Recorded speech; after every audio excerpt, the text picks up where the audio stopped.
The highway at 3 a.m. is where reality breaks down, where the road stretches into forever, and something waits in the darkness. These are 10 true stories from truck drivers who encountered things on America's loneliest roads, things that should not exist, things that still follow them.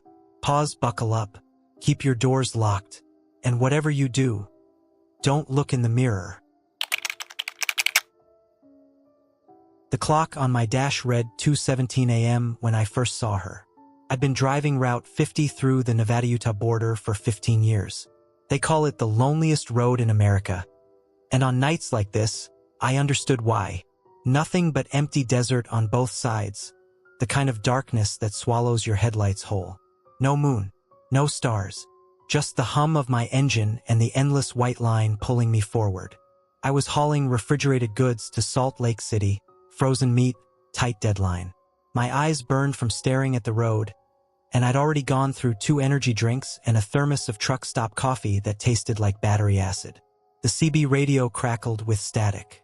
Nobody else was out here, just me and the desert. That's when I saw her. She was standing under a dead streetlight about a quarter-mile ahead, right at the edge of the highway, thumb out, classic hitchhiker pose.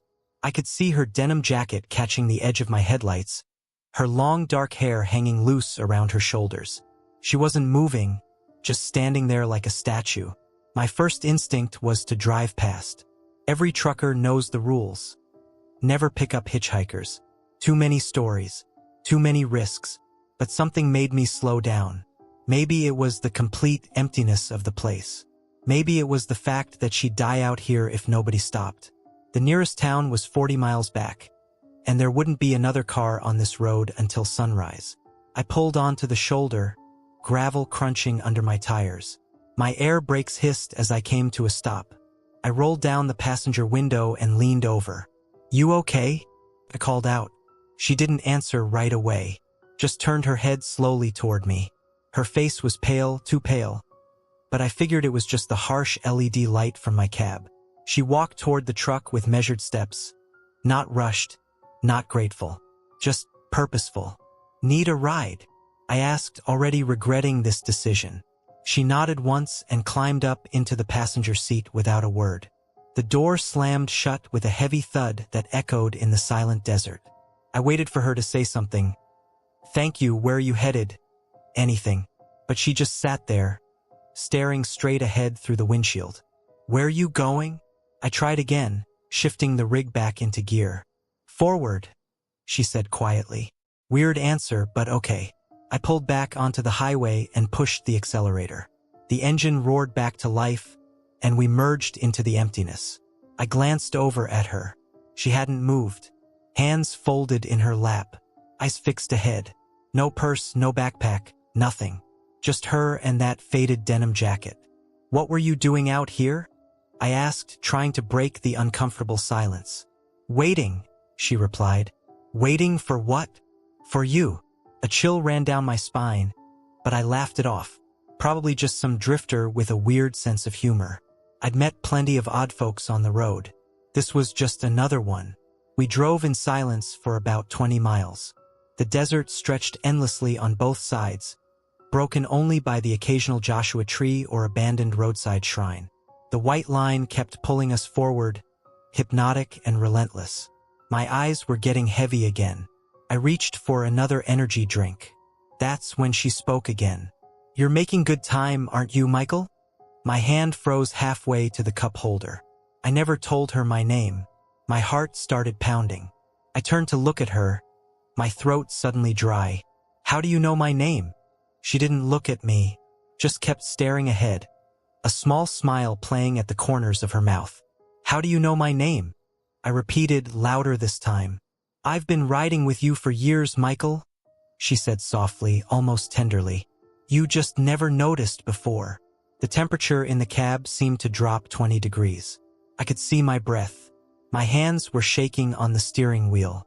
"Listen, I don't know what kind of game you're playing, but..."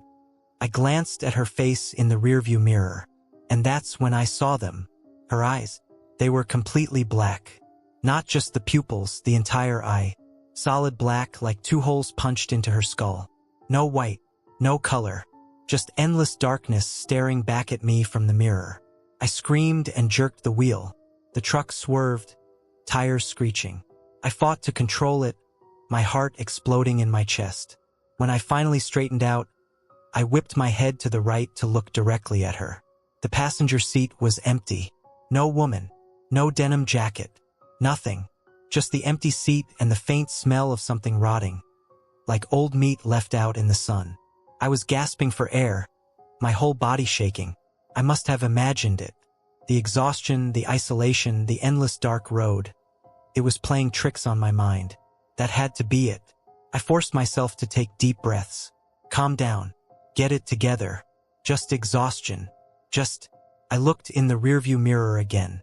She was sitting in the back sleeper cab, right behind my seat, grinning at me with those black, endless eyes. No! I screamed and slammed on the brakes. The truck shuddered and skidded, the trailer fishtailing behind me. I didn't care. I didn't care about the load, the deadline, anything. I just needed to get out. The moment the truck stopped, I threw open the door and practically fell onto the highway. I stumbled away from the rig, gasping, my legs barely holding me up. The desert air was freezing, but I was drenched in sweat. I spun around, expecting to see her climbing out after me. But the cab was empty. Both seats. The sleeper. Nothing. I stood there in the middle of Route 50, alone, with my truck idling behind me and the infinite desert stretching out in every direction. The only sound was the wind and the rumble of my engine. I was losing my mind. I had to be. I don't know how long I stood there. Could have been 5 minutes. Could have been an hour. Time felt broken. Eventually, the cold forced me to move. I walked slowly back to the truck, checking every angle, every shadow. Nothing. I climbed back into the cab, my hands still trembling. The CB radio crackled with static. I grabbed the mic. Breaker. This is Rattlesnake Mike. Anybody out there? My voice was shaking. Static. I need somebody to talk to. Anybody on Channel 19. More static. Then faintly a voice came through. Rattlesnake Mike. This is Silver Fox. I copy you. You alright, buddy? You sound rough. I think I'm losing it, man. I picked up a hitchhiker and she disappeared. Right out of my cab. There was a long pause. Where are you right now? Silver Fox asked, his voice suddenly serious. Route 50, about 60 miles east of the Nevada line. Another pause, longer this time. Mike, listen to me very carefully. Do not pick up anyone on that stretch. You hear me? There's stories about that road. A woman died there about 10 years back. Hit by a truck. Driver never stopped. She's been seen by dozens of guys since then. My blood turned to ice. What does she look like? Long dark hair, denim jacket, and her eyes. Black, I whispered. Completely black. Get to the next truck stop and don't stop for anything else. You understand? Nothing. Get off that road. I floored the accelerator. The truck lurched forward, engine screaming. I pushed it to 70, 80, 90. I didn't care about speed limits or safety. I just needed to get away from this cursed stretch of highway. The next truck stop was 30 miles ahead. I watched the mile markers fly by, my eyes darting constantly to the mirrors, the passenger seat, the sleeper cab. Empty. All empty. 20 miles. 10 miles. 5. Finally, I saw the lights of the truck stop burning like a beacon in the darkness. I pulled in so fast I nearly took out a fuel pump. I parked, killed the engine, and sat there shaking. After a few minutes, I worked up the courage to do a full inspection. I grabbed my flashlight and walked around the entire rig, checking everything. That's when I found them. On the inside of my back sleeper window, the one I'd seen her in through the rearview mirror, there were handprints. Small, feminine handprints. But they weren't made of sweat or oil. They were made of mud. Dried, caked mud, smeared across the glass from the inside. But I'd been alone in that cab. I stumbled backward, my flashlight falling from my hands. I didn't pick it up. I walked straight into the truck stop diner, ordered coffee I didn't drink, and sat there until the sun came up. I never picked up another hitchhiker. I never drove Route 50 at night again. But even now, 15 years later, sometimes late at night when I'm on a lonely highway, I'll hear a voice on the CB radio. Soft, female, familiar, calling my name. And I know she's still out there, still waiting, still riding. Every trucker who runs I-40 through New Mexico has heard the stories about mile marker 232. It's one of those legends that gets passed around on CB radio during the dead hours of the night, usually dismissed with nervous laughter, but never completely forgotten. Old-timers swear by it. Some drivers won't even run that route after dark. They'll take the long way, add 2 hours to their trip, burn extra fuel, anything to avoid that particular stretch of highway. I'd heard the stories for years. Always the same details. A child crying over the CB radio. A small figure standing on the shoulder. People who stopped and saw things they couldn't explain. Most of them never drove that route again. I didn't believe any of it. I'm a practical guy. 23 years on the road, hauling everything from auto parts to livestock. I've seen plenty of weird stuff. Strange lights in the sky, animals that shouldn't exist, whether that came out of nowhere. But I always found a rational explanation. Satellites, coyote-dog hybrids, microbursts. There's always a rational explanation. That's what I kept telling myself as I rolled eastbound on I-40 through New Mexico on November 3rd, just past midnight. I was hauling electronics from Flagstaff to Amarillo, running solo, and I was already behind schedule thanks to a blown tire outside of Holbrook. The landscape was classic New Mexico. Flat, empty, dotted with scrub brush and the occasional mesa rising like a dark monument against the starlit sky. My CB was quiet except for the usual static, and I had my playlist running through the truck speakers. George Strait, the good stuff. I was about 10 miles west of Tucumcari when the music cut out. Just stopped mid-song, replaced by static.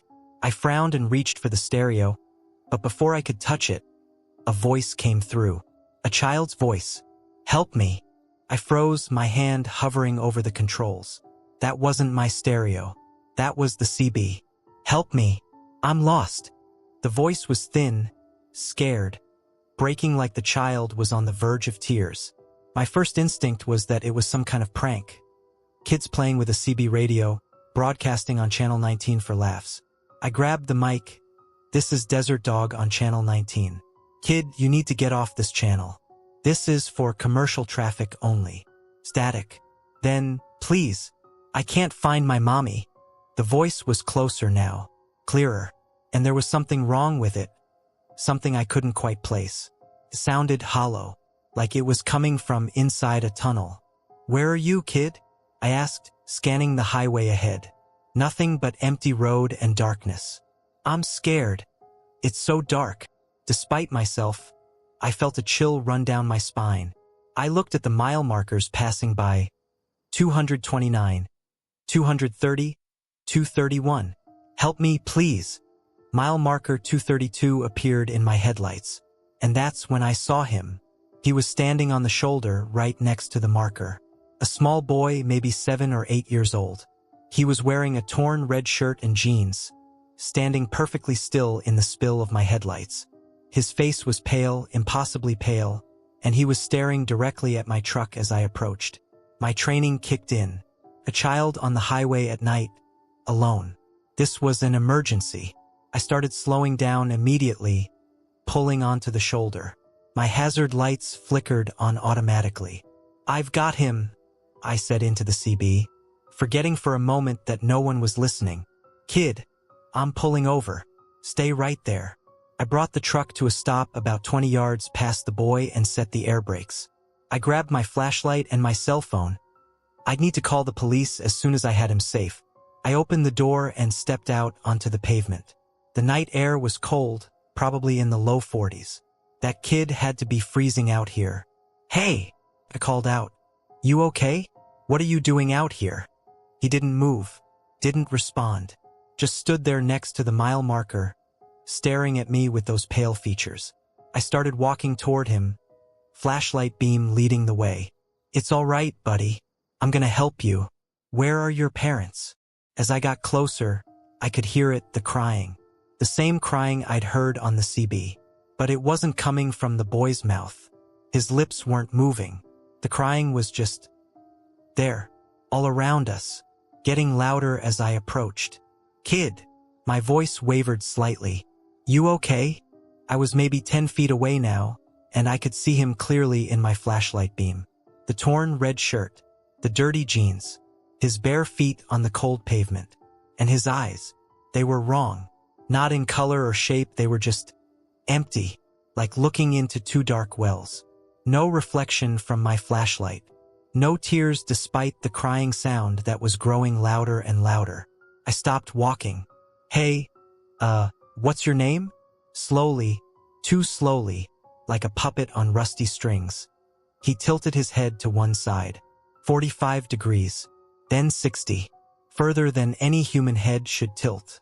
The crying stopped. In the sudden silence, he smiled. "Why didn't you stop last time?" he whispered. His voice was clear now. Not crying. Not scared. Just flat. Empty. Like his eyes. My mouth went dry. "What? I've never been here before. I don't know what you—" "Last time," he interrupted, taking a step toward me. "You drove right past. You didn't even slow down." I backed up instinctively. "Kid, I think you're confused. I've never—" March 7th, 1987. The boy's voice suddenly exploded in volume. No longer thin or childlike. It was deep, resonant, full of rage. "Mile marker 232. You didn't stop." I stumbled backward, my flashlight shaking in my hand. I wasn't even driving in 1987. I was 16 years old. "You've got the wrong guy." The boy took another step forward, and now I could see his face clearly. Or rather, what was left of it. Half of his skull was caved in, the bone visible through torn skin. His left arm hung at an unnatural angle. And his eyes, those hollow, empty eyes, they weren't empty anymore. They were bleeding, dark, thick blood running down his pale cheeks like tears. "Liar," he hissed. I turned and ran. I don't remember the sprint back to my truck. I just remember the sound of my boots on pavement, my ragged breathing, and the crying that started up again behind me, louder, closer, all around me. I reached my cab, grabbed the handle, and yanked myself up. I slammed the door and locked it, my hands shaking so badly I could barely turn the key. The engine roared to life. I threw it into gear and didn't even bother checking my mirrors. I just accelerated, the truck lurching forward, tires spitting gravel. I looked in my side mirror. The boy was standing right next to my door. Right there, inches from the glass, tilted head and bleeding eyes staring at me. His mouth moved, forming words I couldn't hear over the engine. I screamed and jerked the wheel. The truck swerved onto the highway. When I looked again, he was gone. I drove for 20 miles at 90 miles an hour, my heart trying to hammer its way out of my chest. I didn't slow down until I saw the lights of Tucumcari in the distance. I pulled into the first open truck stop I found. A Flying J with bright fluorescent lights that had never looked so beautiful. I parked, killed the engine, and just sat there shaking. After about 20 minutes, I managed to get my breathing under control. I needed answers. I needed to know what the hell I'd just seen. I pulled out my phone and did something I should have done earlier. I searched mile marker 232 New Mexico accident. The first result was a news article from the Albuquerque Journal, dated March 9, 1987. Boy, 8, killed in hit and run on I-40. My hands started shaking again as I read. Timothy Martinez, age 8, was struck and killed by an unknown vehicle near mile marker 232 on Interstate 40 Saturday evening. According to witnesses, the boy had been separated from his family at a rest stop and was walking along the highway shoulder when he was hit. The driver did not stop. State police are seeking information. There was a school photo attached to the article. Red shirt, dark hair, the same pale face I'd seen on the highway. I kept reading. They never caught the driver. The case went cold. Timothy's family held a memorial at mile marker 232, where his body had been found. I scrolled through more search results. Forum posts from truck drivers. message boards, stories going back decades, all describing the same thing. The crying child, the accident victim, the question he always asks, why didn't you stop? But here's what chilled me to the bone. As I read through the accounts, I found a pattern. The boy doesn't appear randomly. He appears to specific drivers. Always someone running eastbound on I-40. Always during the night shift. And every single driver he appeared to had one thing in common. They'd driven that route before. On March 7th, 1987, or the days immediately following. I pulled up my old logbooks. I kept digital records going back 30 years. I searched for March 1987. There it was. March 7th, 1987. I was driving for a different company back then, hauling furniture from Flagstaff to Oklahoma City. Route: I-40 East.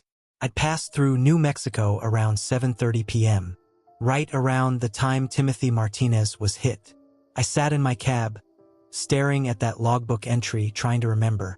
Had I seen something? Had I passed a child on the highway and not stopped? I was young then, just learning the business, always in a hurry, always behind schedule. I honestly don't know, but Timothy Martinez seems to think I do. I called dispatch the next morning and told them I was quitting long haul. They tried to talk me out of it, but I didn't budge. I sold my rig 2 weeks later and took a local delivery job that kept me within 50 miles of home. I never drove through New Mexico again, but I still hear about mile marker 232. Other drivers still report the same encounter. The crying on the CB, the boy on the shoulder, the question that no one wants to answer. Some say he's looking for the driver who killed him. Others say he's looking for anyone who passed by that night and didn't help, who saw a child on the highway and kept driving. I don't know which is true. All I know is that there are some debts that time doesn't erase, some victims who never stop seeking justice, and some highways that remember everything. If you ever drive I-40 through New Mexico, and you hear a child crying on your CB radio, do yourself a favor, keep driving. Don't slow down. Don't look at mile marker 232. Because if you do, you might have to answer a question you don't want asked. And the truth might be worse than any lie you could tell. I've driven through Kansas more times than I can count. It's tornado country, flat, windy, and so empty you can see weather systems coming from 50 miles away. The highways are straight as ruler lines, cutting through endless fields of wheat and corn. I know every way station, every rest stop, every speed trap between Kansas City and the Colorado border. I've been running this route for 12 years. That's why I knew something was wrong the moment I saw the sign. It was 1:47 a.m. on September 22nd. I was hauling steel coils from Wichita to Denver, running on schedule for once. The night was clear, stars bright overhead, and Highway 70 stretched out before me like a black mirror. I was about 30 miles west of Salina when I saw the flashing sign, "Way station ahead. All trucks must stop." I frowned. There was no way station here. The nearest one was back near Junction City, about 60 miles east. I passed through it hours ago.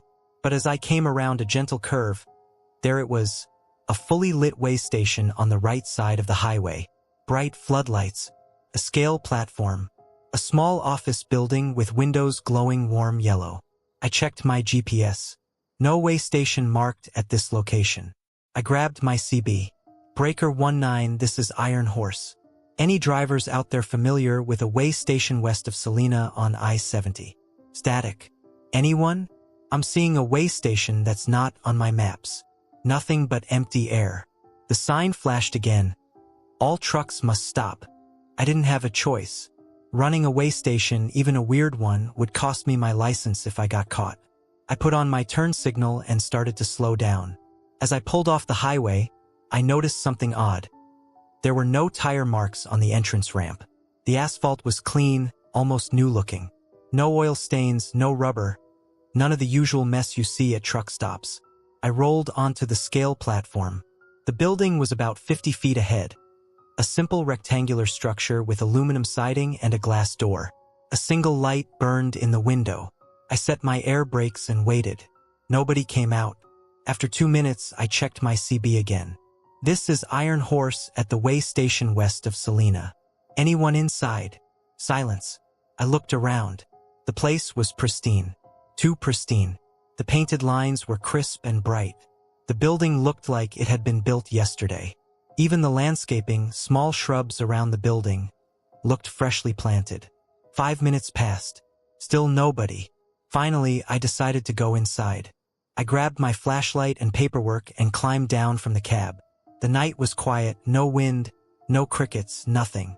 Just the hum of my idling engine. I walked toward the office building. Through the window, I could see a desk, a filing cabinet, a coffee maker with the light on. But no people. I opened the door. The office was warm, almost uncomfortably so. The fluorescent lights buzzed overhead, and I could smell coffee. Fresh coffee, like it had just been brewed. A desk sat in the center of the room, papers neatly stacked, a computer monitor glowing with a screensaver of a Kansas wheat field. "Hello," I called out. "DOT inspection?" No answer. I walked to the desk. There was a nameplate, Station Supervisor. No name, just the title. Next to it sat a steaming cup of coffee in a white mug. Still hot. Someone had been here moments ago. "Listen, I don't want any trouble," I said to the empty room. "Just need to get weighed and get back on the road." I noticed a logbook lying open on the desk. Old-fashioned paper logbook, not the electronic kind we all use now. Curious, I stepped closer and looked at the pages. They were filled with names and dates. Driver names, company names, truck numbers. All handwritten in neat, precise script. I started scanning the entries, my eyes moving down the columns. And then I saw it. My name. William Robert Chun. Chun Freight LLC.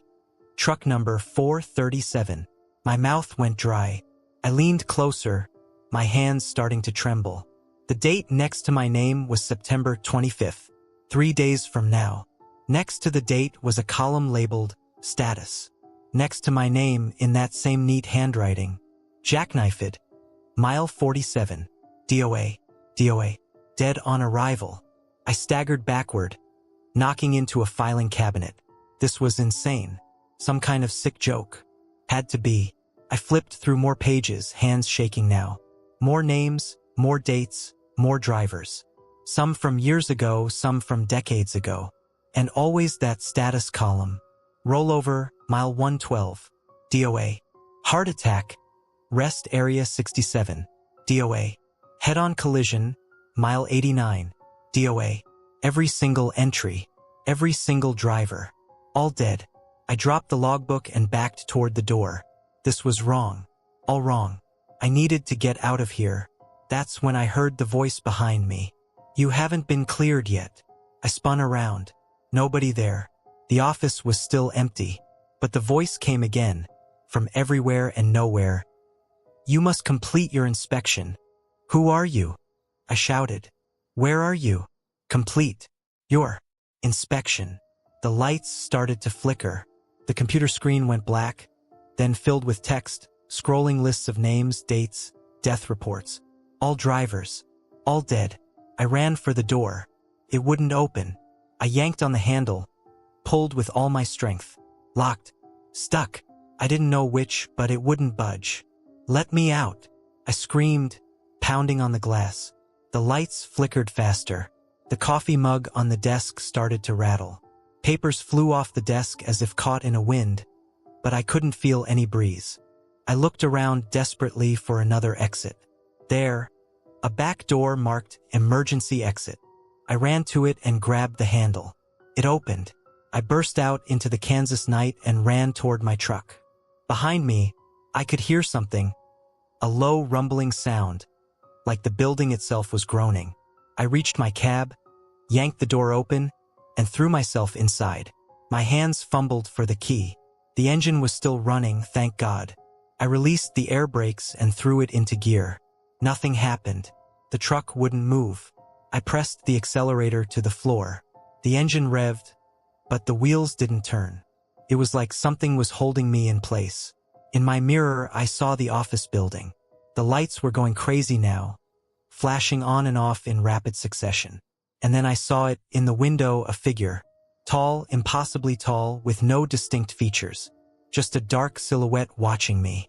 No, no, no, no, I muttered, trying the accelerator again. Come on. Come on. The figure moved toward the door. In desperation, I closed my eyes and did something I hadn't done since I was a kid. I prayed. Please, I whispered. Please let me go. I don't want to die. Not here. Not like this. Please. The engine stuttered. I opened my eyes. The figure was standing outside my truck now, right next to my door, so close I could have touched it through the glass. It leaned down, and though it had no face, I somehow felt it looking at me, studying me. Then it reached out one long, shadow-like arm and placed it against my window. The truck lurched forward. Suddenly, the wheels grabbed. The rig jumped ahead so fast I was thrown back in my seat. I didn't question it, I just drove. I accelerated, shifting through gears as fast as I could, my truck roaring back onto the highway. I looked in my mirror. The way station was still there, lights flashing wildly. Then, between one blink and the next, it vanished. Just empty highway, dark fields, nothing. I drove for an hour straight at 80 miles an hour, not slowing down, not stopping, my heart hammering the entire time. When I finally felt safe enough to pull over, I was shaking so badly I could barely hold my phone. I called dispatch. This is Chun. I need to report something. What's up, Will? You sound rough. I stopped at a way station that wasn't there. And there was a logbook. It had my name in it. It said I was going to die in 3 days. Mile 47. Jackknife. There was a long pause. Will, there's no way station between Salina and the Colorado border. I know, but I was there. I went inside. Will, are you okay? You been getting enough sleep? I almost laughed. Everyone always asked if I was sleeping enough. Just put a note in my file. September 25th, mile 47. Be careful. Please. Okay, Will. Whatever you need. I delivered my load to Denver the next day and immediately drove home. I called in sick for a week. I couldn't get that logbook out of my head. My name, the date, the cause of death. September 25th arrived. I didn't drive that day. I stayed home, didn't even leave my house. But I couldn't avoid work forever. On September 26th, I got a call. Emergency load, Denver to Wichita. Good money. I needed the work. I accepted it. On September 27th, I was driving eastbound on I-70. Daylight this time. Clear weather. I was being careful, going the speed limit, staying alert. Mile 45. Mile 46. Mile 47. A deer jumped onto the highway. I swerved instinctively. The trailer started to swing. I overcorrected, a rookie mistake. The trailer kept swinging, the tires losing grip. And in that split second, as I felt the rig starting to jackknife, I remembered the logbook. My name, the date. But the date in the logbook had been September 25th, not the 27th.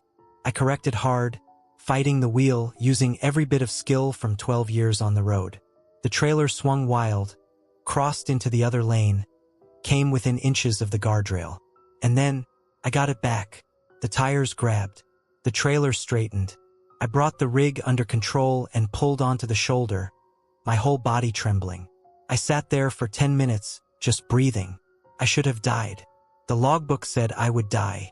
Mile 47, jackknife it. But I didn't, because I had changed the date. I don't know what that way station was. I don't know if it was some kind of supernatural rest stop, a glimpse into fate, or something else entirely. But I know this. I saw my death written in that book. And by seeing it, by knowing when and where, I changed it.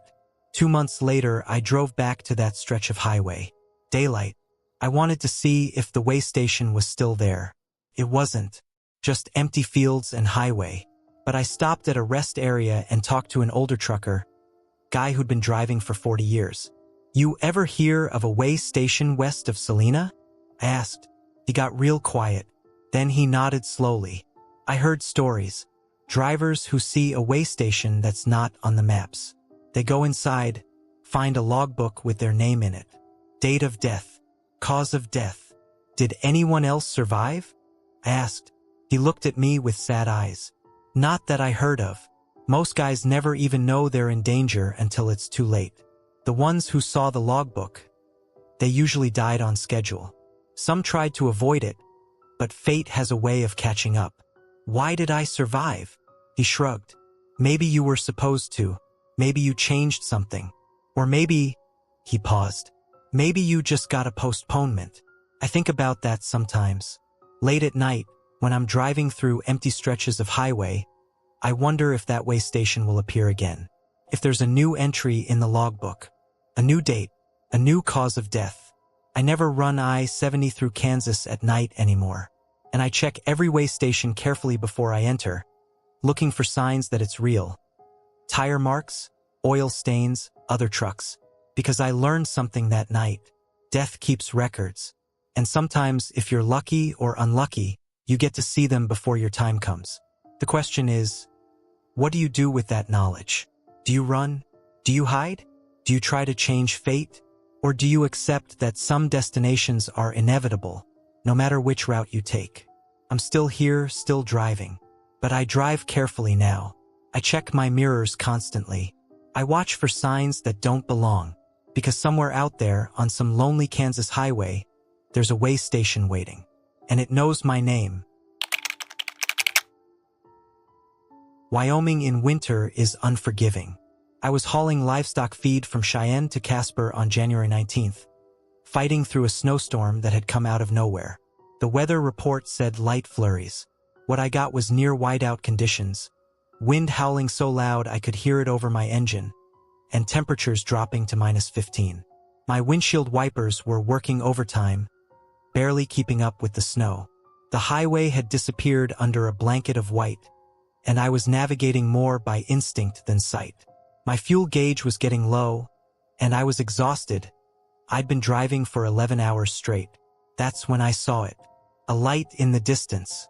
Warm, yellow, welcoming. As I got closer, I could make out a building. A classic roadside diner with a neon sign that read, "Open 24 hours." The parking lot had a few spaces marked for trucks, though I didn't see any other vehicles. I'd driven this route dozens of times and never noticed this place before. But the storm was getting worse and I needed coffee, a bathroom break, and maybe some food. I pulled into the lot, my tires crunching through 6 inches of fresh snow. The diner looked like something out of the 1950s, chrome trim, big windows, red vinyl booths visible through the glass. The neon sign buzzed and flickered but stayed lit. Through the windows, I could see the interior was bright and clean. I killed my engine, grabbed my wallet, and stepped out into the brutal cold. The wind hit me like a physical force, and I hurried toward the entrance, my boots slipping on the icy walkway. The door had a small bell that jingled as I pushed inside. Immediate warmth wrapped around me. The diner was immaculate, black and white checkered floor, perfectly clean countertop, vintage jukebox in the corner playing nothing but soft static. Red vinyl booths lined the windows. Old photographs hung on the walls. Farmers, families, trucks from bygone eras. But no customers. The place was completely empty. "Hello," I called out, stomping snow off my boots. A woman appeared from the kitchen, mid-40s, wearing a classic pink waitress uniform with a white apron. Her hair was pulled back in a neat bun, and she had a warm smile. "Evening, honey," she said, her voice sweet as pie. "Rough night to be driving. Take any seat you like." "Thanks," I said, sliding into a booth near the window so I could keep an eye on my truck. "Just coffee for now, maybe some pie if you've got it." "Coffee coming right up," she said, already heading for the pot. I glanced around the diner again. Everything was too perfect, too clean. The chrome gleamed like it had been polished minutes ago. The floor had no scuff marks. Even the menus in their holder looked brand new. The waitress returned with a white ceramic mug and poured coffee without asking how I took it. The liquid was pitch black and steaming. "Anything else?" she asked, still smiling. "Actually, yeah. How long have you been open here? I've driven this route a lot and never noticed this place." Her smile didn't waver. "Oh, we've been here a long time. Most folks just drive right past." Something in her tone made me uneasy, but I couldn't place why. "I think I'll just stick with the coffee," I said. Sure thing, honey. You just wave if you need anything. She disappeared back into the kitchen. I wrapped my hands around the mug, enjoying the warmth, and looked out at the storm. My truck was barely visible through the blowing snow. I should drink this fast and get back on the road, I thought. I took a sip. The coffee was good. Really good, actually. Rich and hot and exactly what I needed. I drank about half the mug, feeling the caffeine start to work. After about 10 minutes, I decided it was time to go. I needed to hit the bathroom and then get moving. I stood up and walked toward the restrooms I'd seen at the back of the diner. That's when I tried the door. It wouldn't open. I pulled harder on the door handle. Locked. Or stuck. Couldn't tell which. Hey! I called out. Doors stuck back here. No response from the kitchen. I walked back toward the front entrance, the one I'd come through. I grabbed the handle and pushed. Nothing. Locked solid. My heart started beating faster. I pushed harder, throwing my shoulder against it. The door didn't budge. Through the glass, I could see my truck in the parking lot. Snow piling up on the hood. Hey! I shouted louder. The doors are locked. I need to get out. The waitress appeared from the kitchen, still wearing that same pleasant smile. Something wrong, honey? Yeah, the doors, they won't open. Both of them. She tilted her head slightly, like a curious bird. Well, that's because you haven't finished your meal yet. What? I just had coffee. I'm done. I need to leave. Everyone finishes their meal here, she said, her smile never changing. It's policy. I stared at her. I didn't order any food. Check your table, honey. I turned around slowly. On the booth where I'd been sitting, there was now a plate. A full plate steak, mashed potatoes, green beans. The food looked gray and cold, like it had been sitting out for hours. I didn't order that, I said, my voice rising. I don't want it. I just want to leave. The waitress walked closer, her shoes making soft tapping sounds on the checkered floor. Her smile was still there, but her eyes had changed. They were darker now, flat, like a doll's eyes. Everyone who comes here eats, she said softly. It's very important. You don't want to be rude, do you? Lady, I don't know what kind of game this is, but I'm leaving, right now. I ran to the back of the diner, looking for another exit. There had to be a back door, a kitchen exit, something. I pushed through the swinging kitchen doors. The kitchen was spotless, like the rest of the diner. Stainless steel everywhere, but no back door, just walls. I ran back out and tried the front door again. Still locked. The windows. I could break a window. I grabbed a chair and lifted it, ready to smash through the glass. But when I swung it, the chair bounced off the window like it was made of rubber. The glass didn't even crack. That won't work, the waitress said behind me. She was standing by the booth, hands folded. The only way out is to finish your meal. This is insane, I shouted. You can't keep me here. I'm not keeping you anywhere, honey. You're keeping yourself. Just sit down, eat your food, and you can go. Simple as that. I looked at the plate of cold, gray food. My stomach turned. What happens if I eat it? Then you can leave, she said simply. And if I don't? Her smile finally faded. Then you stay, like the others. What others? She gestured to the photographs on the walls. I looked closer at them. Men in trucker caps, women in traveling clothes, all standing outside this very diner, all smiling, all looking wrong somehow, their smiles too wide, their eyes too empty. How long have they been here? I whispered. Some of them? Decades. Time works differently here. One woman refused to eat for what she thought was 3 days. When she finally took a bite and left, 50 years had passed outside. I felt my knees go weak. This couldn't be real. This was a nightmare. A hallucination from exhaustion and cold. But the locked doors were real. The plate of food was real. And the waitress standing there with her patient, terrible smile was real. I don't know how long I stood there, staring at that plate of gray, cold food. Could have been minutes or hours. Time felt slippery, unreliable. The waitress just waited, patient as stone. Finally, I spoke. If I eat it, I can really leave. One bite is all it takes, honey. That's the rule. Why? What is this place? This is a rest stop, she said. A place between places. Everyone who travels needs to stop eventually. Needs to take something in. We just make sure that happens. But why the food? Why trap people? Because everyone has to pay the toll, she said, her voice dropping lower. The road takes and takes and takes. Eventually, it needs to give something back. The food is a transfer, a payment. Payment for what? She smiled again, and this time I saw that her teeth were too white, too perfect. For all the miles you've taken, all the ground you've covered. The road remembers every journey, every truck that passes over it. And sometimes it gets hungry.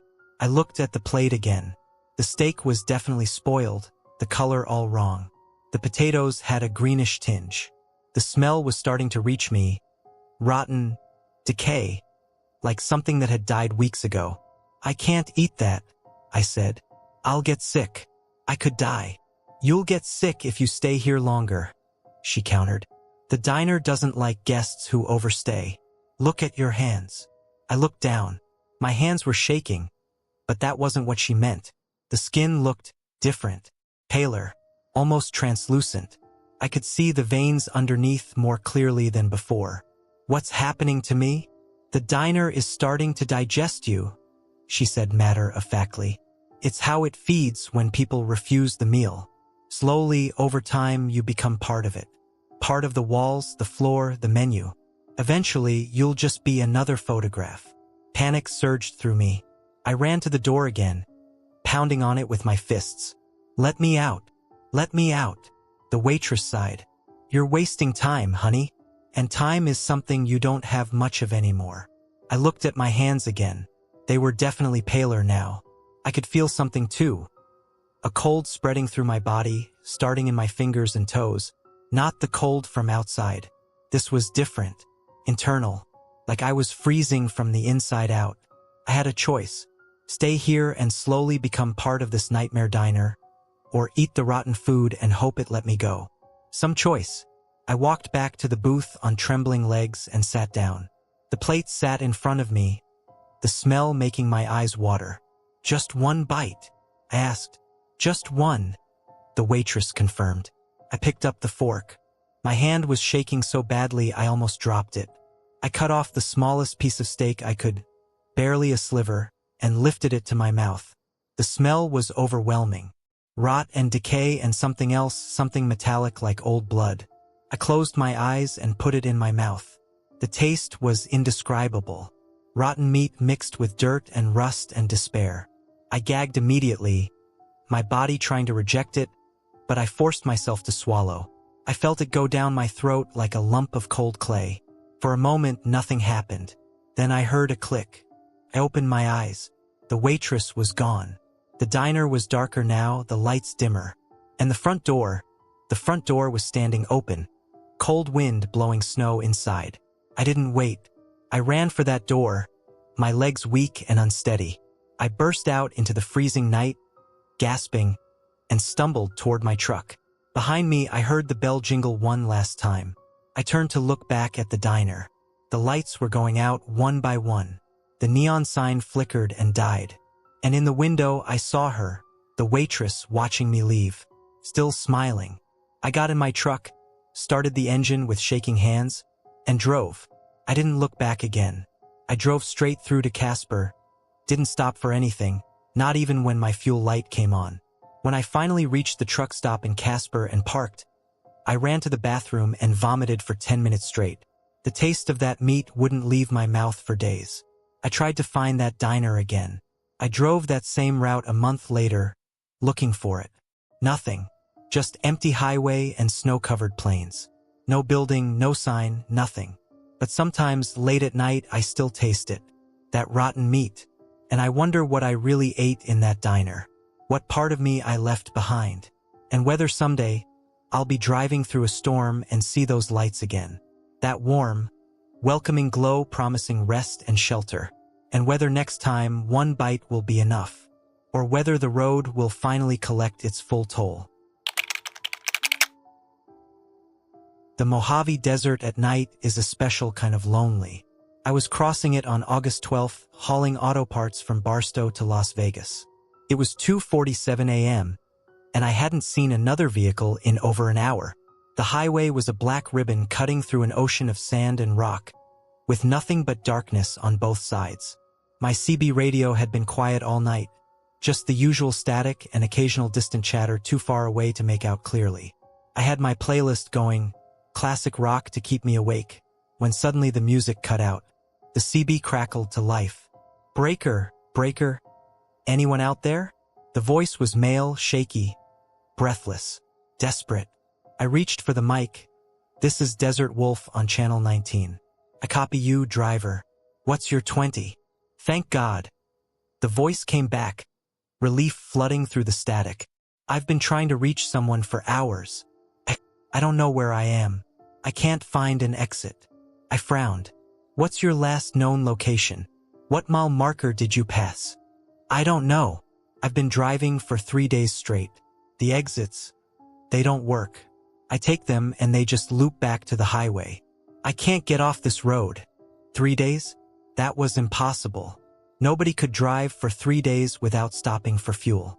"Okay, stay calm," I said, keeping my voice steady.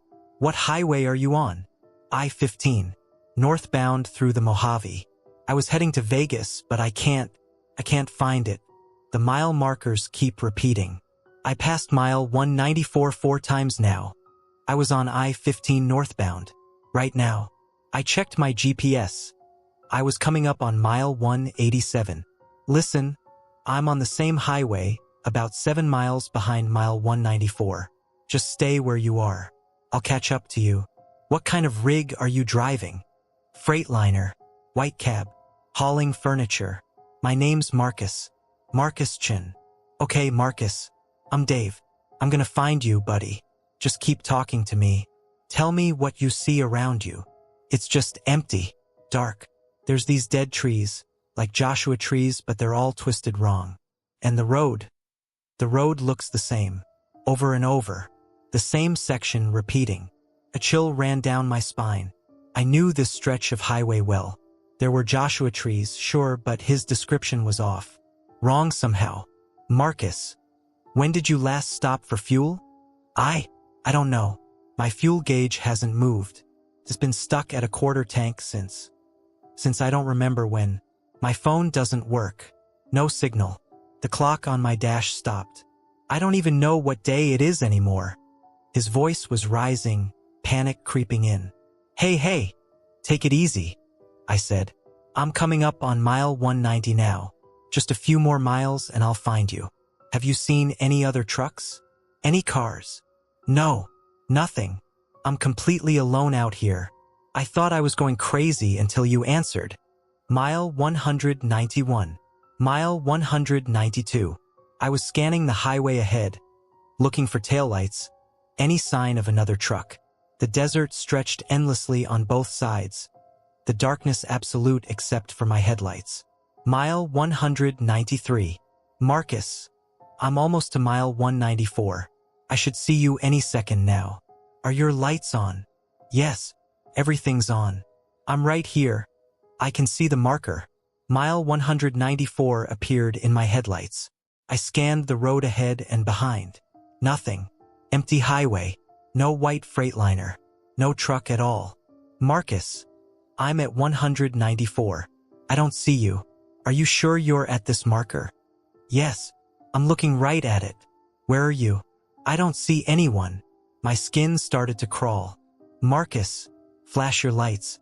High beams. Do it now." "I'm doing it. I'm flashing them. Can you see me?" I stared at the empty highway. Nothing. "Marcus, what company do you drive for?" Static crackled. When his voice came back, it was quieter. "Chun Transport." "Why? And you said you've been driving for 3 days?" "Yeah, at least I think so. Time feels wrong out here. Everything feels wrong."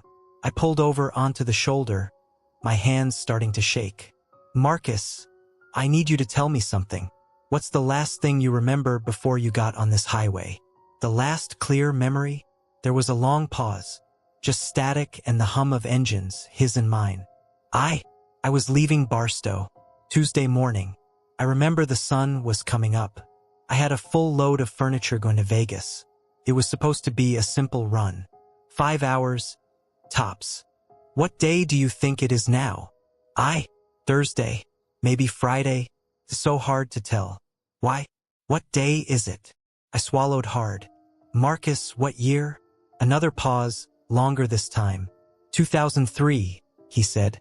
August 2003. Why are you asking me this? My blood turned to ice. I sat in my cab on the side of I-15, staring at my radio like it had turned into a snake. Marcus, I said slowly, it's not 2003. It's 2024. August 12th, 2024. The radio was silent for a long moment. Then, that's not funny, man.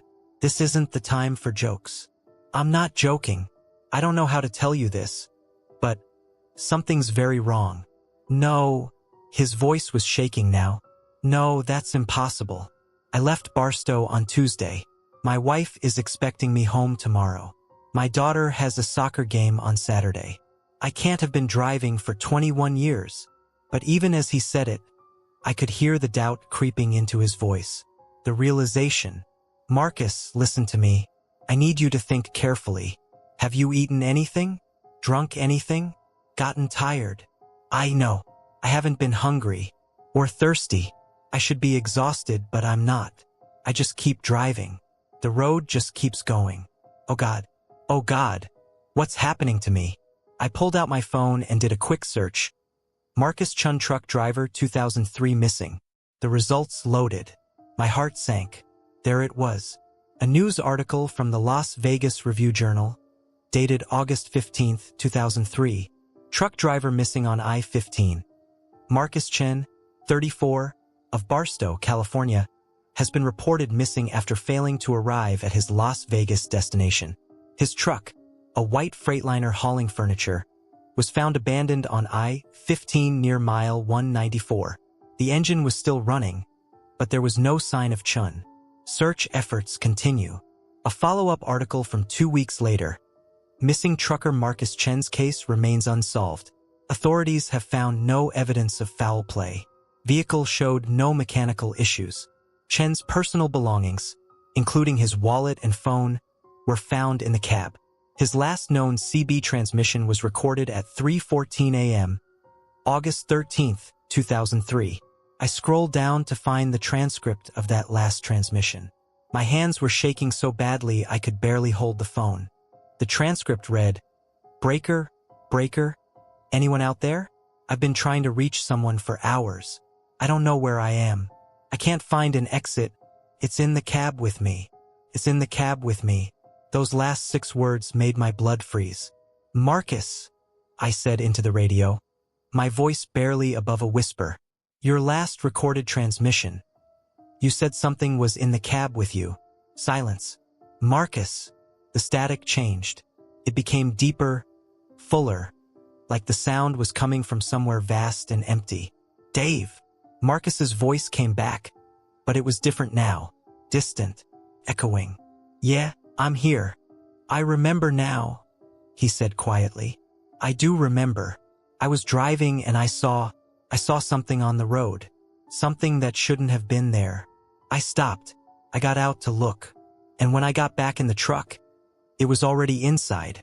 "What was it, Marcus? What did you see?" "I don't know. I couldn't look at it directly. It hurt to look at, like staring at a hole in reality. It was sitting in my passenger seat. And it said it needed a ride. I looked at my own passenger seat instinctively. Empty. Thank God. What happened then? I started driving. Couldn't stop. Every time I tried to pull over, my hands wouldn't work. My body wouldn't obey me. I just kept driving. And it just kept sitting there, watching me. And the highway changed. It became something else. A loop. A trap. A road that goes nowhere and everywhere at the same time. Marcus, your truck was found. Empty. 21 years ago." "I know," he said, and now his voice sounded sad, resigned. "I know because I remember getting out, Finally, after hours or days or forever, I managed to stop the truck. I opened the door. I ran into the desert. And the thing, it didn't follow. It just sat there, waiting. And I realized I couldn't leave. I was still on the road, even when I wasn't on the road. Do you understand? I didn't, but I also did. The road never let you go, I whispered. The road never lets anyone go, Marcus replied. Once it has you, once you see what I saw, you're part of it forever. I've been driving this same stretch for 21 years, over and over, the same mile markers, the same dead trees, alone, until tonight. Why can I hear you now? Why tonight? Another pause. When he spoke again, his voice was barely audible. Because you're in the right place. Mile 194. At the right time. 3:14 a.m. The same time I made my last call. And because... He stopped. Because what? Because it's in your cab now, Dave. My heart stopped. Slowly, terrified, I turned to look at my passenger seat. It was empty. I let out a breath I didn't know I was holding. There's nothing here, Marcus. You're wrong. Then I saw it in my rearview mirror. Sitting in my sleeper cab. Something that hurt to look at. A darkness that was somehow darker than the surrounding darkness. A shape that my eyes couldn't quite focus on, that my brain refused to process. And it was watching me. I screamed and grabbed for the door handle, but my hand wouldn't move.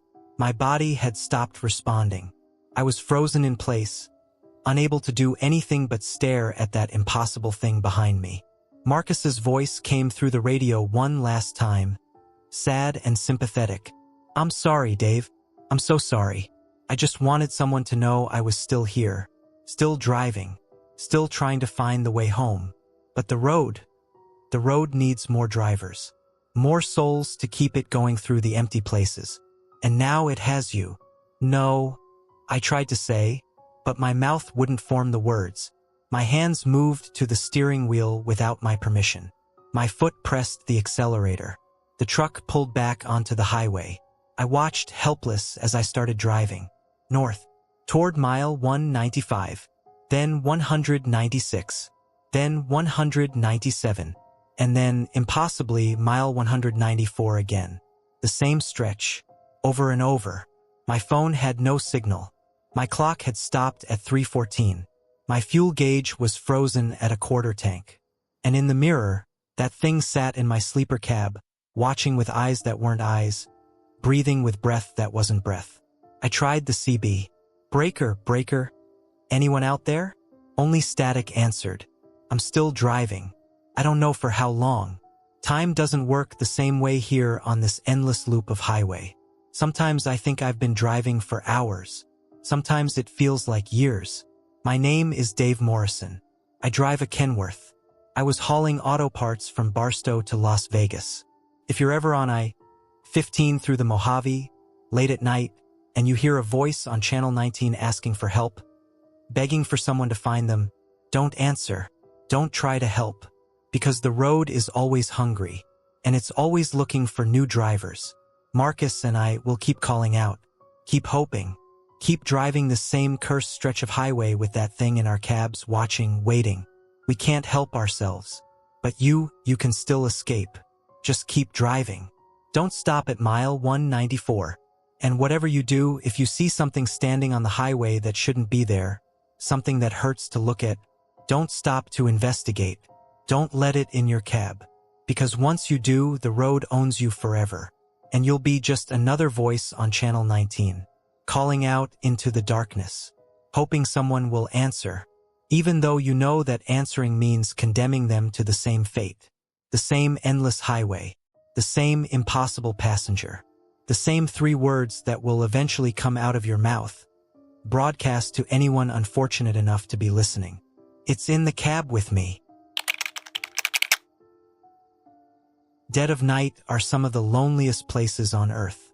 I was hauling lumber from Missoula to Billings on October 28th, running behind schedule because of a delay at the loading dock. It was 4:17 a.m., and I'd been fighting to keep my eyes open for the past hour. My coffee had gone cold, my energy drinks were empty, and the white line in the middle of the road was starting to blur. I needed to stop, just for 10 minutes, splash some water on my face, walk around, get the blood flowing again. Up ahead, I saw the blue sign, rest area 2 miles. Perfect timing. I'd stopped at plenty of rest areas over the years. They were all basically the same. Parking lot, picnic tables, vending machines, bathrooms that ranged from acceptable to horrifying. This one would be no different. I took the exit and pulled into the rest area. The parking lot was empty, no cars, no trucks, no RVs. Just me and the buzzing fluorescent lights mounted on tall poles. The main building was a simple brick structure with men's and women's restrooms on either side. I parked, killed the engine, and sat there for a moment, letting the silence wash over me. No wind, no birds, no traffic noise from the highway, just absolute stillness. Something felt off, but I was too tired to care. I just needed to use the bathroom and get back on the road. I climbed down from my cab, my boots hitting the pavement with a hollow sound that echoed across the empty lot. The October air was cold, my breath visible in the yellow glow of the parking lot lights. The men's room door creaked as I pushed it open. Inside, fluorescent lights buzzed and flickered overhead, casting everything in harsh white light. The floor was clean, too clean. No wet footprints, no paper towels scattered around. None of the usual mess you'd find at a public rest stop. 3 sinks lined one wall beneath a long mirror. 3 stalls stood opposite. The place was spotless, almost unnaturally so. I walked to the middle sink and turned on the faucet. The water ran cold and clear. I cupped my hands under the stream and splashed it on my face, the shock of cold helping to wake me up. I looked up at the mirror to check my reflection, make sure I looked presentable enough to keep driving. That's when I noticed something was wrong. My reflection was staring back at me, but it wasn't moving with me. I froze, my hands still dripping water. In the mirror, my reflection stood perfectly still, looking directly at me. But I had lowered my hands. I had straightened up. My reflection hadn't moved at all. I waved my hand slowly. My reflection didn't wave back. Cold knot formed in my stomach. This wasn't possible. Reflections don't work like this. This had to be exhaustion, hallucination, my brain playing tricks after too many hours on the road. I closed my eyes, counted to 5, opened them again. My reflection was smiling now. I wasn't smiling. What the hell? I whispered. The reflection's smile widened. Then, slowly, deliberately, it raised its right hand and pressed it against the glass from the other side. I could see the palm flatten against the mirror's surface, fingers spreading. But I wasn't moving. I was standing there with both hands at my sides, frozen in terror. The reflection's mouth moved. I couldn't hear any sound, but I could read its lips clearly. Turn around. Every instinct in my body screamed at me to run, but I was paralyzed. My eyes locked on the thing in the mirror that looked like me but wasn't me. It mouthed the words again, more insistently. Turn around. I shook my head slowly. No. Whatever was behind me, I didn't want to see it. The reflection's smile vanished. This expression turned angry, furious. It slammed both palms against the glass. I could see the impact, see the hands hitting the mirror, but there was no sound. The bathroom remained silent except for the buzzing fluorescent lights and the dripping faucet. Then it mouthed one more thing. It's right behind you. I bolted. I ran for the door without looking back, my boots slipping on the too clean floor. I slammed through the bathroom door and stumbled out into the parking lot, gasping for air. The empty lot stretched out before me, my truck sitting alone under the lights. Everything looked normal, quiet, still. I stood there for a full minute, my heart hammering, waiting for something to follow me out of that bathroom. Nothing came. Eventually, my breathing slowed. I was losing it. Too many hours driving, too little sleep, stress from being behind schedule. That had to be it. Exhaustion-induced hallucination. I'd heard of truckers seeing things after too long on the road. Shadow people, phantom hitchhikers, UFOs. This was just another story to tell. I walked back to my truck on shaky legs, climbed into the cab, and locked the doors. I started the engine, feeling safer with the familiar rumble around me. But as I shifted into gear, I couldn't help but glance at my rearview mirror. My reflection in the mirror was staring back at me. Normal. Moving with me like it should. I laughed nervously. "Get it together, Dave," I muttered to myself. I pulled out of the rest area and merged back onto the highway. The road stretched out before me, empty and dark. I cranked up the radio, rolled down my window to let cold air blast my face. Anything to stay alert and awake.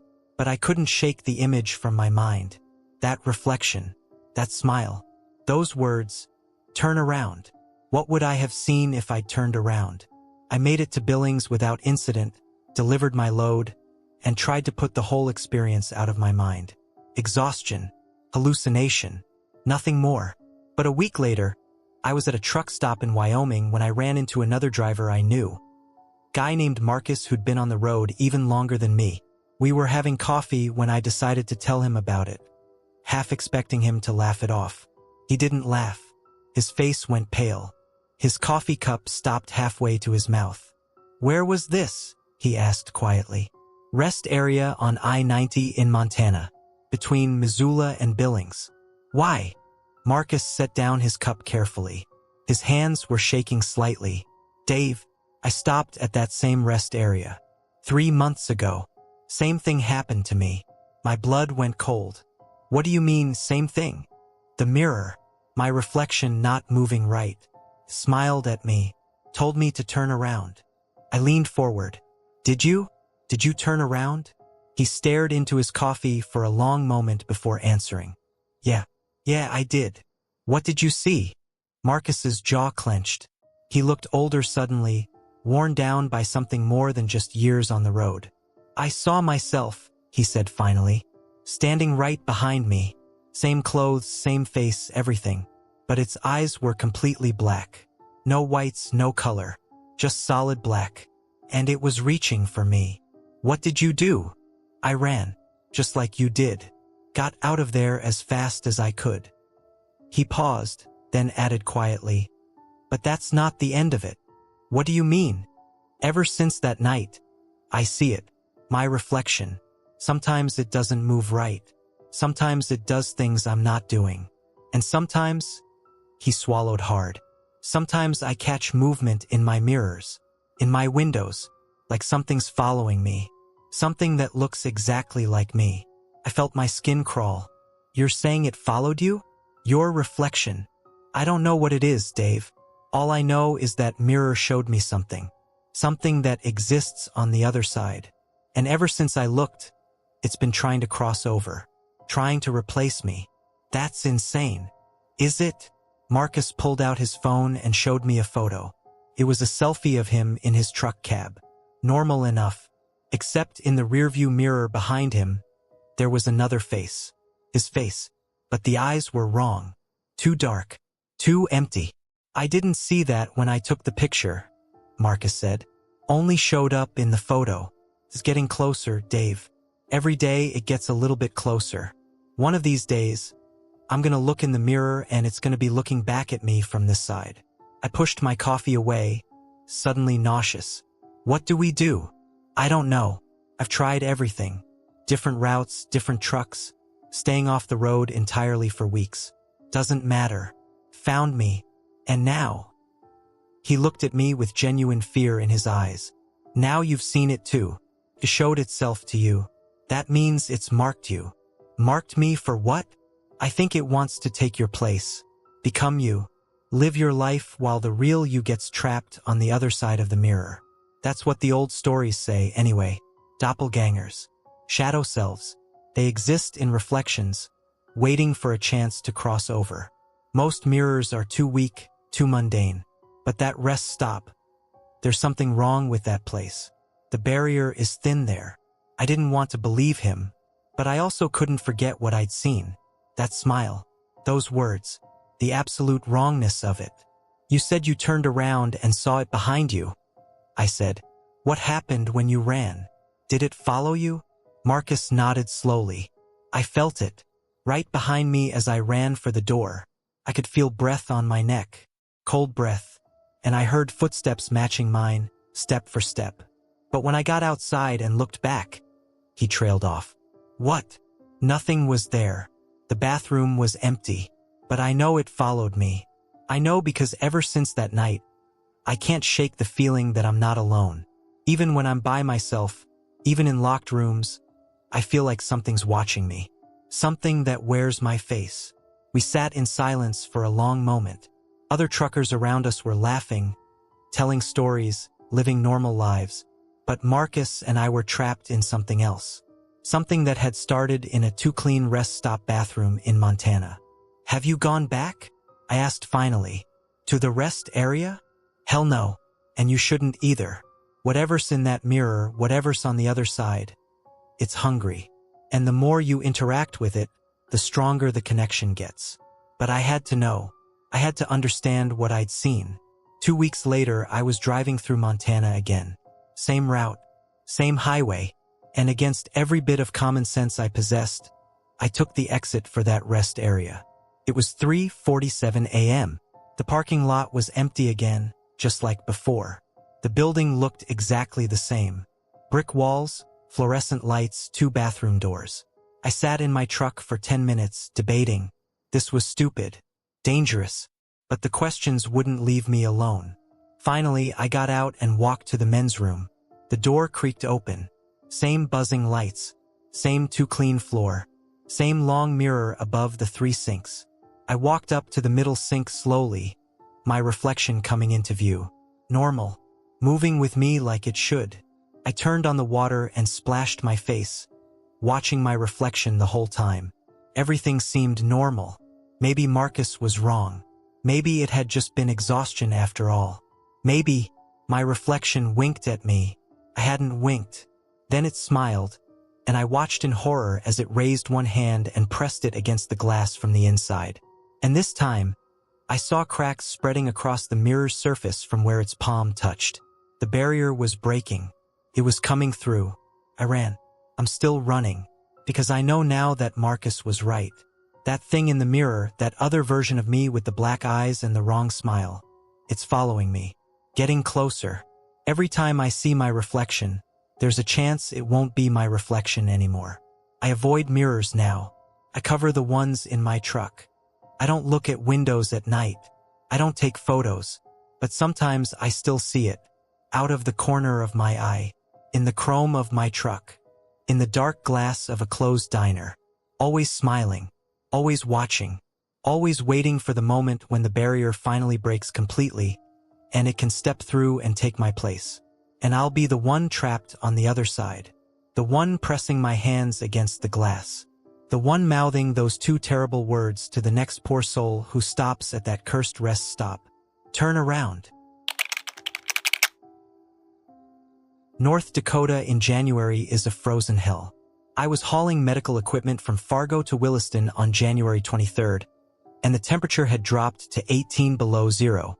The kind of cold that makes your lungs hurt when you breathe, that freezes diesel fuel in your lines if you're not careful, that kills exposed skin in minutes. It was 11:47 p.m., and I was the only fool on Highway 2 that night. The road was a narrow corridor of plowed asphalt cutting through an endless white wasteland. Snowbanks towered on both sides, 10 feet high from the plows. The sky was clear, stars frozen overhead like ice crystals. I'd been driving for 6 hours straight, and I hadn't seen another vehicle since leaving Minot. The emptiness was total, absolute. Just me, my headlights, and the vast frozen darkness of the northern plains. That's when I saw her. At first, I thought it was a trick of the light, a reflection off the snowbanks, maybe a road sign. But as I got closer, there was no mistaking it. A woman was standing on the shoulder of the highway. No coat, no gloves, no hat, just a thin blue dress, her arms bare, standing perfectly still in 18 below zero weather. Jesus Christ! I breathed, and immediately hit my brakes. The truck started to slow, tires gripping the icy pavement carefully. This was an emergency, a life or death situation. Nobody survives more than 10 minutes in this kind of cold without proper clothing. She had to be in shock, hypothermic, probably dying. I brought the truck to a stop about 20 yards past her and threw on my hazard lights. I grabbed my heavy winter coat from the sleeper cab, pulled on my insulated gloves, and jumped out into the brutal cold. The wind hit me like a physical blow, stealing my breath. The temperature was even worse than I'd thought, probably closer to 25 below with the wind chill. "Hey!" I shouted, running back toward her. "Ma'am, are you okay?" She didn't move, didn't turn, just stood there facing the highway, her back to me. I could see her more clearly now in the spill of my truck's lights. Long dark hair, frozen stiff, bare arms, that thin blue dress that looked more like a nightgown.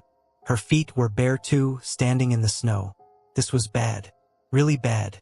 She had to be in the late stages of hypothermia, probably already losing consciousness, her body shutting down. "Ma'am, I'm here to help," I called out, closing the distance between us. "You need to get in my truck right now. You're going to freeze to death out here." I was maybe 10 feet away when she finally turned around. Slowly, too slowly, like her joints had frozen solid. When I saw her face, I stopped running. Her skin was blue. Not pale, not tinged with blue.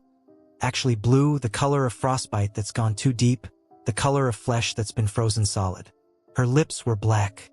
Frost had formed in her hair, on her eyelashes, across her cheeks like crystalline spider webs. But her eyes were the worst part. They were open, staring directly at me. And they were aware, conscious, alive. "Thank you," she said, her voice clear and steady. No chattering teeth, no trembling. "Thank you for stopping." I stood there, my mind refusing to process what I was seeing. "Ma'am, how long have you been out here?" She smiled. The expression looked wrong on that frozen blue face. "A long time," she said. "I've been waiting for you." "Waiting for me? No, I've never. We need to get you warm. Right now. Come on." I stepped forward, holding out my coat.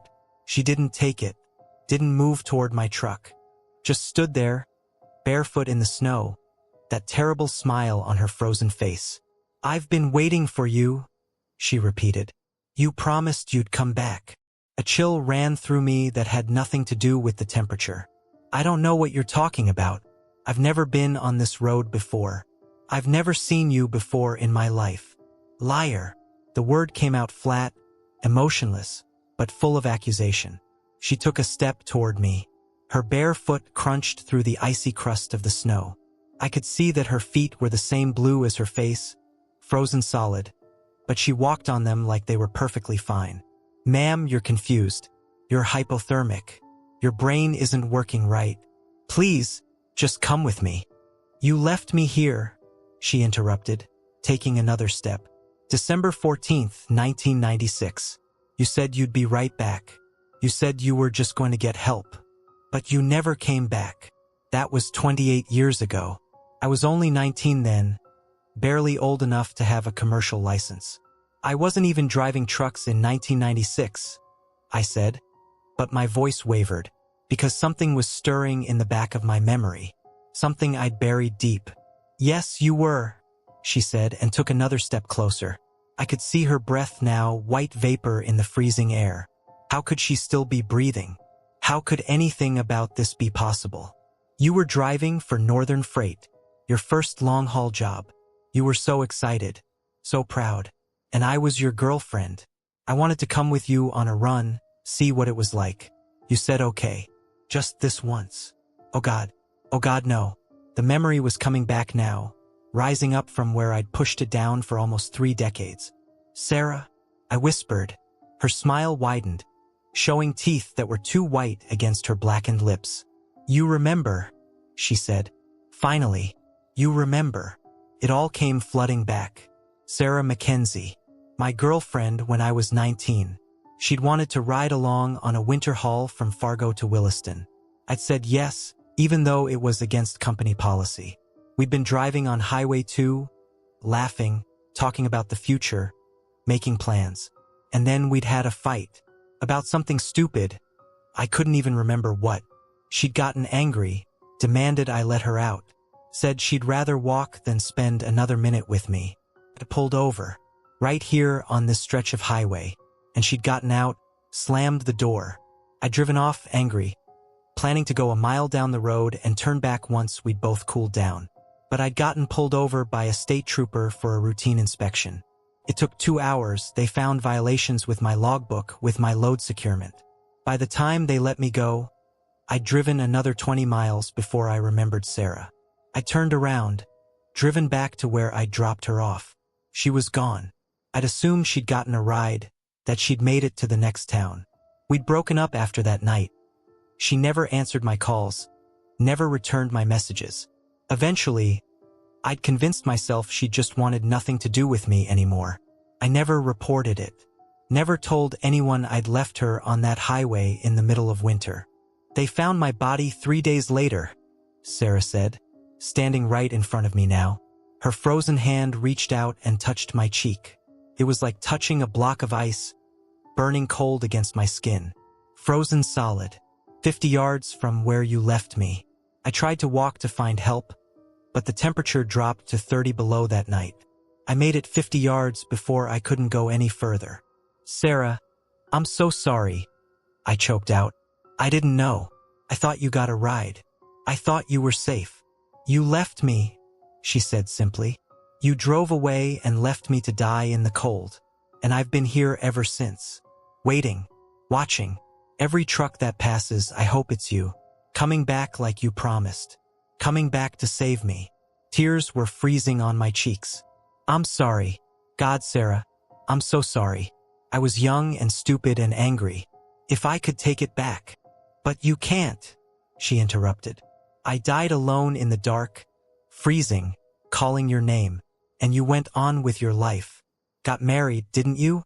Had kids. Drove trucks for 30 years. While I stayed here, frozen, waiting. Her other hand came up, both of her frozen palms now pressed against my face. The cold was excruciating, burning into my skin. Sarah, please, you should have come back, she whispered, and her breath smelled like ice and death. You should have saved me. And now you're gonna know what it feels like. To be left behind. To freeze. To die alone. I tried to pull away, but her grip was impossibly strong. My face was going numb where she touched me. The cold was spreading, seeping into my skull, into my brain. Sarah, don't do this. Please. I'm sorry. I'm so sorry. For just a moment, something flickered in her frozen eyes. Something human. Something that remembered love. Her grip loosened slightly. I loved you, she said. And for the first time, her voice cracked.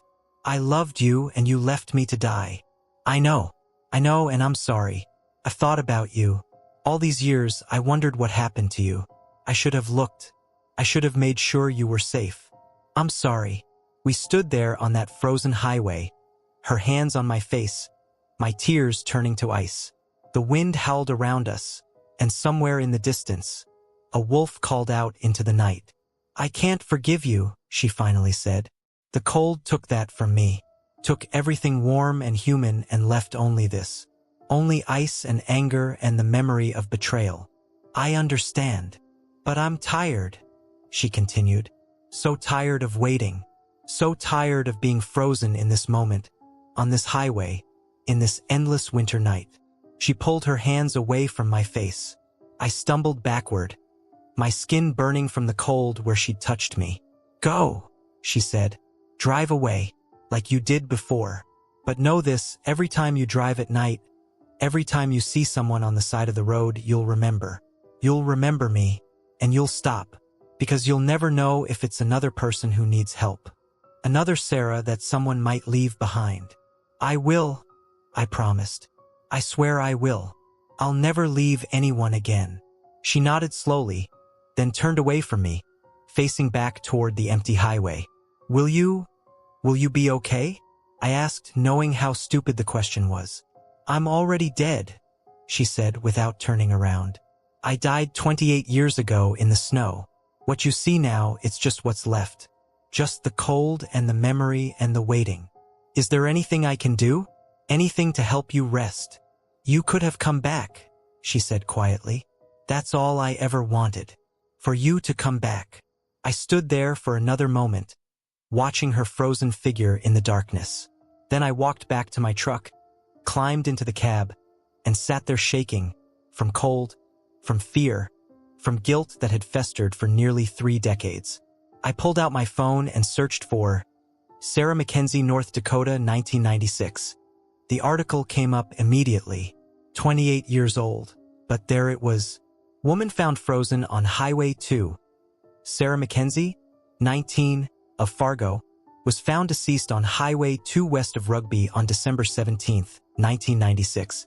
Authorities believe she had been walking along the highway and succumbed to exposure during a night when temperatures dropped to 34 below zero.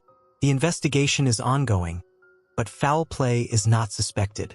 They never connected her to me, never knew she'd been in my truck.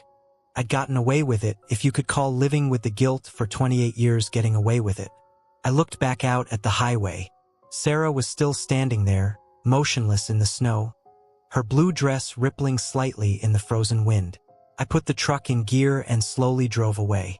In my side mirror, I watched her figure grow smaller and smaller, until finally, she was just a dark speck against the white landscape. And then she was gone. I delivered my load to Williston and immediately put in my retirement notice. I couldn't drive anymore, couldn't face those empty highways at night, wondering if I'd see her again, standing on the shoulder, waiting for me to come back. I'm 62 now. I never drove another truck after that night. But sometimes, in winter, when the temperature drops below zero and the wind howls outside my window, I see her, standing at the end of my driveway, standing across the street, standing in my backyard, always frozen, always watching, always waiting, because some debts can never be repaid. Some people can never be saved. And some promises, broken in youth and selfishness, echo through decades. If you're ever driving through North Dakota in winter, and you see someone on the side of the road, stop. Always stop, because someone else didn't, and she's still out there, still frozen, still waiting for someone to come back.